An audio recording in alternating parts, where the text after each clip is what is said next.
Hey there, I just wanted to make this quick video for you. If you got a BeautyRest and you get an E3 error, what you can try to do, and I hope it's going to fix the issue because I know how you want to have a heated blanket. What you want to do is just gonna take it out of the wall, power it off for like 10 to 15 minutes.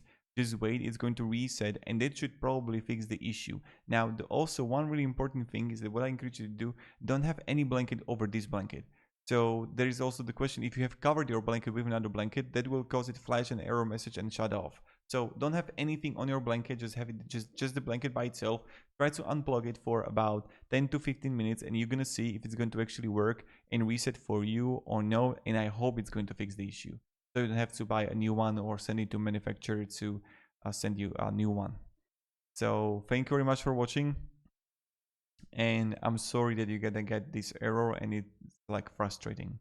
So have a great day and goodbye.